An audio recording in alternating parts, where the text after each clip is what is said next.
Okay, അപ്പോൾ റിയൽമിയുടെ പുതിയ 11 series smart phones ഇറങ്ങാനായിട്ട് പോകണം. നിങ്ങളിപ്പോൾ കണ്ടുകൊണ്ടിരിക്കുന്നതാണ് റിയൽമി 11 പ്രോ പ്ലസിൻ്റെ ഡിസൈൻ. നിങ്ങൾക്ക് ഈ ഒരു ഡിസൈൻ ഇഷ്ടപ്പെട്ടോ എന്ന് താഴെ ജസ്റ്റ് ഒന്ന് കമൻറ്റ് ചെയ്യുക. അപ്പോൾ നമ്മൾ ഇന്ന് ഈ ഒരു വീഡിയോ കൂടി നോക്കാനായിട്ട് പോകുന്നത് റിയൽമി 11 പ്രോ പ്ലസിൻ്റെ ഒരു ഫുൾ ഡീറ്റെയിൽഡ് വീഡിയോ ആണ്.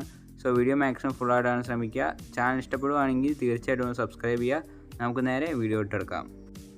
ഓക്കെ, സോ ഈ ഒരു ഫോണിൻ്റെ ഡിസൈനിൻ്റെ ഭാഗത്തേക്ക് നമ്മൾ നോക്കുവാണെങ്കിൽ അത്യാവശ്യം കുഴപ്പമില്ലാത്തൊരു ഡിസൈനും കാര്യങ്ങളൊക്കെ ഈ ഒരു ഫോണിൽ വന്നിട്ടുണ്ട്. ആ ഒരു ലെതർ ഫിനിഷും കാര്യങ്ങളൊക്കെ എനിക്ക് പേഴ്സണലി ഭയങ്കരമായിട്ട് ഇഷ്ടപ്പെട്ടു. അതുപോലെ തന്നെ ആ ഒരു ക്യാമറ മൊഡ്യൂളും കാര്യങ്ങളൊക്കെ അത്യാവശ്യം കുഴപ്പമില്ലാത്തൊരു ഡിസൈനും കാര്യങ്ങളൊക്കെ ഈ ഒരു ഫോണിൽ നൽകിയിട്ടുണ്ട്.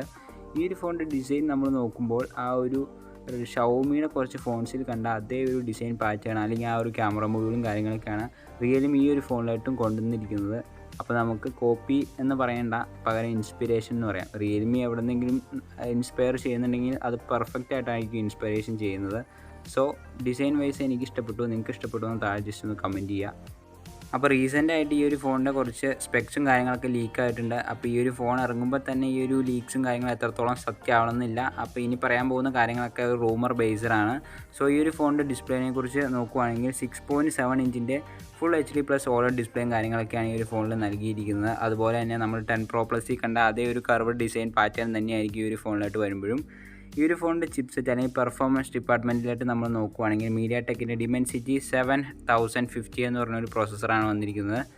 എക്സാക്റ്റ് നമ്മൾ ആ ഒരു 10 Pro Plusൽ കണ്ട ആ ഒരു MediaTek Dimensity 1080 എന്ന് പറഞ്ഞ ആ ഒരു പ്രോസസ്സറിൻ്റെ അതേ പ്രോസസ്സർ എന്ന് വേണമെങ്കിൽ നമുക്ക് പറയാം. ഇപ്പോൾ നമുക്കറിയാം ചിപ്സെറ്റ് മാനുഫാക്ചേഴ്സും പേര് മാറ്റി ചിപ്സെറ്റ്സ് ഇങ്ങനെ ഇറക്കിക്കൊണ്ടിരിക്കുകയാണ്. നമ്മുടെ ഫോണൊക്കെ റീബ്രാൻഡ് ചെയ്യുന്ന പോലെ തന്നെ. അതുപോലെ തന്നെ Android 13 ആയിരിക്കും ഈ ഒരു ഫോണിൻ്റെ ഓപ്പറേറ്റിംഗ് സിസ്റ്റം. ഈ ഒരു ഫോണിൻ്റെ ക്യാമറ ഡിപ്പാർട്ട്മെൻറ്റിലായിട്ട് നമ്മൾ നോക്കുവാണെങ്കിൽ 200 മെഗാപിക്സലിൻ്റെ ട്രിപ്പിൾ ക്യാമറ സെറ്റപ്പും കാര്യങ്ങളൊക്കെ ഈ ഒരു ഫോണിൽ നൽകിയിട്ടുണ്ട്. 32 മെഗാപിക്സലിൻ്റെ ഒരു സെൽഫി ക്യാമറയും കാര്യങ്ങളൊക്കെ ഈ ഒരു ഫോണിൽ കൊടുത്തിട്ടുണ്ട്. അപ്പോൾ ക്യാമറ ഡിപ്പാർട്ട്മെൻറ്റിൽ റിയൽമി ഒരു കോംപ്രമൈസും വരുത്തിയിട്ടില്ല. അത്യാവശ്യം നല്ല സ്പെക്കുള്ള ക്യാമറയും കാര്യങ്ങളൊക്കെ കൊടുത്തിട്ടുണ്ട്. ഇനി പെർഫോമൻസൊക്കെ നമുക്ക് ക്യാമറ റിവ്യൂവും കാര്യങ്ങളൊക്കെ വരുമ്പോഴാണ് എത്രത്തോളം ക്യാമറ പെർഫോമൻസും കാര്യങ്ങളൊക്കെ ഉണ്ടെന്ന് പറയാനായിട്ട് പറ്റുള്ളൂ. സോ റിയൽമി ആണ്. അതുപോലെ തന്നെ ക്യാമറയിൽ കുറച്ച് ഓവർ കളറിങ്ങും കാര്യങ്ങളൊക്കെ വരാൻ നല്ല രീതിയിൽ ചാൻസ് ഉണ്ട്. ഇനി ഈ ഒരു ഫോണിലായിട്ട് വരുമ്പോൾ എങ്ങനെയായിരിക്കും നമുക്ക് പ്രെഡിക്റ്റ് ചെയ്യാനായിട്ട് പറ്റില്ല. അപ്പോൾ ക്യാമറ റിവ്യൂസും കാര്യങ്ങളൊക്കെ വരുമ്പോൾ നമുക്ക് ക്യാമറയുടെ ആ ഒരു പെർഫോമൻസും കാര്യങ്ങളൊക്കെ അറിയാനായിട്ട് സാധിക്കും. അപ്പോൾ 32 മെഗാപിക്സലിൻ്റെ ഒരു സെൽഫി ക്യാമറയും കാര്യങ്ങളൊക്കെ ഈ ഒരു ഫോണിൽ കൊടുത്തിട്ടുണ്ട്. ഇനി ബാറ്ററിയിലായിട്ട് നോക്കുവാണെങ്കിൽ 5000 mAh ബാറ്ററിയാണ് ഈ ഒരു ഫോണിൽ നൽകിയിരിക്കുന്നത്. 5000 mAh ബാറ്ററിക്ക് 100 വാട്ടിൻ്റെ ചാർജിങ് സപ്പോർട്ടും കാര്യങ്ങളൊക്കെ റിയൽമി ഈ ഒരു ഫോണിന് നൽകിയിട്ടുണ്ട്. അതുപോലെ തന്നെ റിയൽമി റീസെൻ്റായിട്ട് 100 വാട്ടിൻ്റെ ഒരു സൂപ്പർ ഹൂക്ക് ചാർജറും കാര്യങ്ങളൊക്കെ ലോഞ്ച് ചെയ്തിട്ടുണ്ടായിരുന്നു. ഈ ഒരു ഫോണിൻ്റെ വെയിറ്റിനെ കുറിച്ച് പറയുകയാണെങ്കിൽ 183 ഗ്രാം ആയിരിക്കും ഈ ഒരു ഫോണിൻ്റെ വെയിറ്റ്. അത്യാവശ്യം ലൈറ്റ് വെയിറ്റും കാര്യങ്ങളൊക്കെയാണ്. അതുപോലെ തന്നെ 8.2 മില്ലിമീറ്ററിൻ്റെ തിക്നെസ്സും ഈ ഒരു ഫോണിൽ നൽകിയിട്ടുണ്ട്.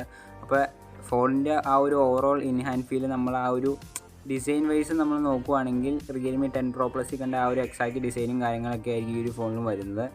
അതുപോലെ തന്നെ ഡിസ്പ്ലേ ക്വാളിറ്റിയും ഓക്കെ ആയിരിക്കും എന്ന് നമുക്ക് പ്രതീക്ഷിക്കാം. ഇനിയൊരു ഫോണിൻ്റെ വേരിയൻസിനെ കുറിച്ച് പറയുകയാണെങ്കിൽ 16GB റാമും അതുപോലെ തന്നെ 1TB വേരിയൻറ്റും റിയൽമി ലോഞ്ച് ചെയ്യുന്നുണ്ട്. അപ്പോൾ ഇന്ത്യയിലായിട്ട് ലോഞ്ച് ആകുമ്പോൾ ഈ ഒരു 2 വേരിയൻറ്റ് കിട്ടുമോ അല്ലെങ്കിൽ ലോഞ്ച് ചെയ്യാൻ ചാൻസ് ഉണ്ടോ എന്ന് നമുക്കിപ്പോൾ പറയാനായിട്ട് പറ്റില്ല.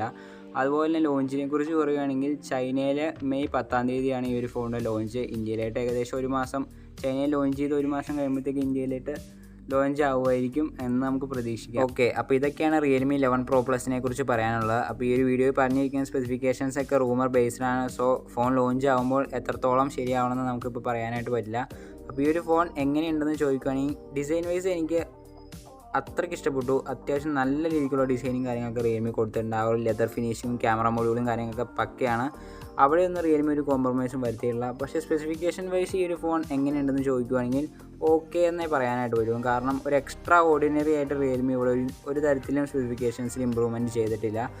എനിക്ക് ഓക്കെ എന്നാണ് സ്പെസിഫിക്കേഷൻ വൈസിൽ പറയാൻ. ഈ ഒരു ഫോണിനെ കുറിച്ചുള്ള നിങ്ങളുടെ തോട്ട്സും അഭിപ്രായവും കാര്യങ്ങളൊക്കെ താജസും കമൻറ്റ് ചെയ്യുക. ഈ ഒരു ഫോണിൻ്റെ ലോഞ്ച് വന്നിട്ട് ചൈനയിൽ മെയ് 10 വച്ചിരിക്കുന്നത്. അപ്പോൾ ഈ ഒരു വീഡിയോ നിങ്ങൾക്ക് യൂസ്ഫുൾ ആയെന്ന് വിശ്വസിക്കുന്നു. വീഡിയോ ഇഷ്ടപ്പെട്ടാൽ തീർച്ചയായും വീഡിയോക്ക് ലൈക്ക് കൊടുക്കുക. ഇതിൽ മികച്ചൊരു വീഡിയോ കാണുന്നവരായിരിക്കും. It's me signing out from techie sport.